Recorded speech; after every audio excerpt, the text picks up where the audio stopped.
Alors, salut tout le monde, bonjour Québec. Ça fait un petit bout que vous n'avez pas eu de mes nouvelles. Je me tiens plus bien sur Facebook ni sur Internet.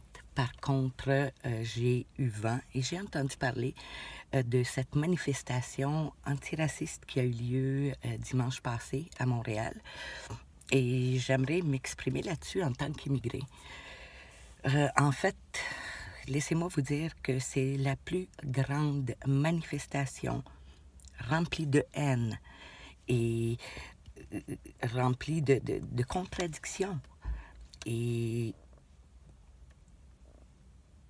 remplie de gens qui, pour certains, semblaient ne pas être nés ici.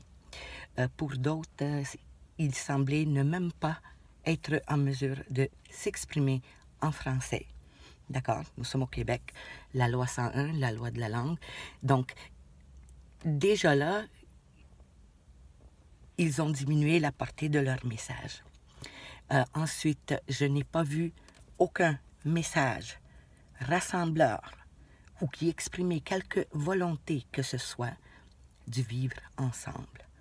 Et bien entendu, il y a eu les communistes, ces petits Québécois ou ces petits Canadiens qui se disent antiracistes. D'ailleurs, je ne sais pas si vous savez, mais antiraciste est un mot codé qui veut dire anti-blanc. D'accord? On voit la même tendance et on constate la même rhétorique à travers le monde. Alors, écoutez, c'est de l'endoctrinement et c'est un endoctrinement qui va dans le sens du communisme rigide. Et les amis, le communisme crée les réfugiés. Et pour les immigrés qui se sont présentés, vous avez rien de réfugié. De réfugié, ça veut dire que votre vie a été mise en danger. Vous êtes détenteur d'un certificat IMM 1000 qui est émis par Bruxelles et qui vous donne le statut légal de réfugié. Et moi, j'en suis une, d'accord? Donc, vous avez aucunement l'air des gens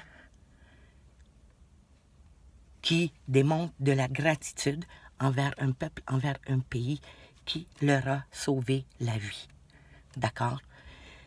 Et j'ai écouté les nouvelles et l'événement a été couvert un petit peu à l'international, quand même assez bien.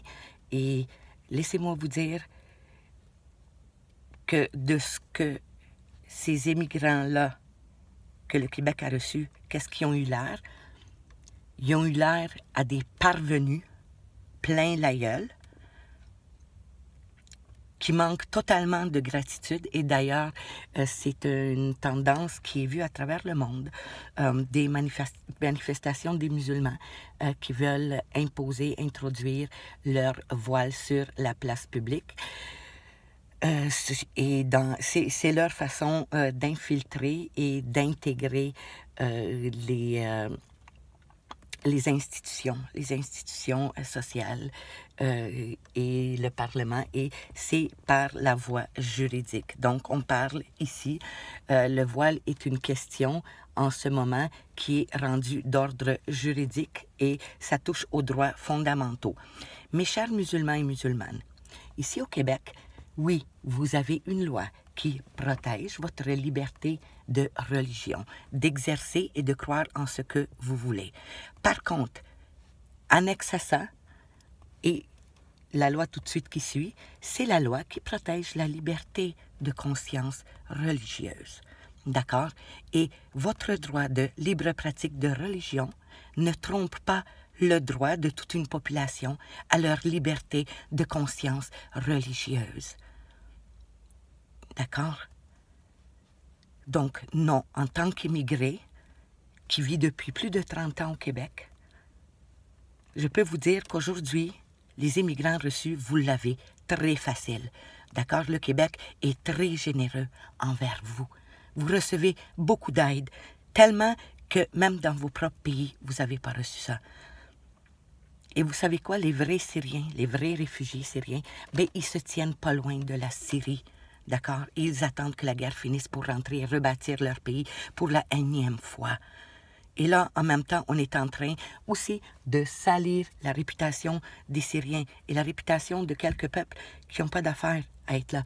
Et ce que j'ai vu, et ce qui est encore pire que tout, et la façon que moi je perçois cette manifestation de haine, c'est le ramassis de toutes sortes de minorités, que ce soit des groupes religieux, des groupes identitaires, ou, comme dans le cas des communistes, des intentions cachées. D'accord? Le communisme est là pour créer la division. Le communisme crée des réfugiés. Le communisme est le seul système politique qui tue son propre peuple. D'accord? Alors, arrêtons de crier au nazisme parce que j'ai pas vu de swastika, moi, dans les rues. J'en ai pas vu. J'ai vu, par exemple, plein de drapeaux communistes. Et pour les petits communistes là, qui agissent comme ça, mais vous savez pas ce que vous demandez. Faites attention. Vous pourriez peut-être l'avoir, l'obtenir. D'accord? N'oubliez pas que vous avez beaucoup d'émigrés parmi vous qui ont fui ce communisme-là. Et ce sont des gens que vous ne pouvez plus endoctriner parce que le communisme n'a pas réussi puis ont réussi à s'échapper de là. Donc, vous n'avez pas seulement les Québécois de souche devant vous, mais vous avez un autre mur que vous n'avez pas l'air au courant qu'il est là.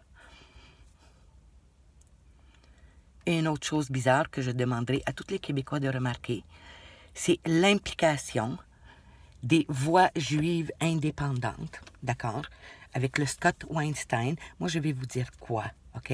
Le Scott Weinstein, d'accord, c'est la personne qui est en charge des Antifas, et c'est la personne qui est en charge des couvertures médiatiques. D'accord? Il était présent à la frontière et je l'ai vu faire. Et il a essayé de m'intimider, m'a pris en photo. J'ai pris des photos, moi, également de lui. Et j'avais pas connu son nom, mais maintenant, grâce à l'exposition médiatique, ils se sont exposés. Et trouvez-vous ça normal que la Voix indépendante des Juifs milite pour des frontières ouvertes et pour une majorité musulmane et des lois sous forme de charia? Non, les amis. D'accord? Comme un rabbin très, très populaire l'a dit, et c'est disponible sur YouTube, sa vidéo, les amis, n'oubliez pas, l'islam est le balai d'Israël. On vous occupe avec cette question du voile, puis écoutez, c'est pas la pire affaire, on vous distrait avec ça. D'accord? Et tout le monde embarque et c'est encore une fois pour fomenter la haine entre les Québécois et les minorités. D'accord? Les haineux, là, ce que vous avez vu dans les rues, là, c'est une très petite minorité qui est très, très vocale. D'accord? Et le Québec n'a rien à foutre des opinions de gens qui font même pas l'effort de s'exprimer en français. Ça n'a pas été une attaque contre la CAQ. Ça a été une attaque contre la majorité de la population qui ont voté pour la CAQ. D'accord? Donc, chers amis réfugiés, ou soi-disant parce que vous n'avez rien de réfugiés, d'accord? Ça manque beaucoup, beaucoup de toupette. Je trouve ça ignoble, je trouve ça bas. Et en tant qu'immigrante, ben, laissez-moi vous dire, moi non plus, j'en veux pas de... Si c'est l'immigration qu'on est pour avoir, c'est de l'immigration comme ça? Non. Non, parce que l'on voit aujourd'hui les résultats. Et les résultats ne promettent rien de bon. Et c'est vraiment plate que ça soit une immigrée qui soit obligée de dire tout ça. Là-dessus, peace out Québec, et faites-vous-en pas. Ne vous en occupez même pas. Vous devriez même pas en parler, même pas leur donner l'importance, parce que c'est ce qu'ils veulent. Puis plus vous leur en donnez de l'importance et vous en parlez, et plus facile c'est pour eux, et pour eux autres, de faire ce qu'ils sont en train de faire par en dessous. Parce que pendant qu'on fait une polémique d'un sujet tel que le voile, que ça fait déjà quasiment 20 ans que c'est sur la place publique, puis ça n'a toujours pas été réglé, à chaque fois que ça arrive, qu'il y a une polémique qui est faite sur un sujet quelconque, c'est parce qu'il y a quelque chose par en dessous bien plus important qui se fait, et ils vont mettre les Québécois devant les faits accomplis comme d'habitude.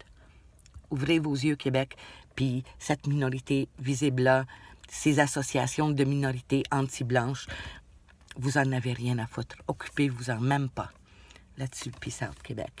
Et pour vous autres, les immigrés, wise up, get a job, commencez par apprendre la langue, comprenez la culture, et après ça, vous allez pouvoir vous exprimer et votre message aura de l'importance. En attendant, ça a été quelque chose de très déplacé et ça n'en dit pas long sur les Québécois, puis ça en dit très long, par exemple, sur vous et vos intentions. Peace out.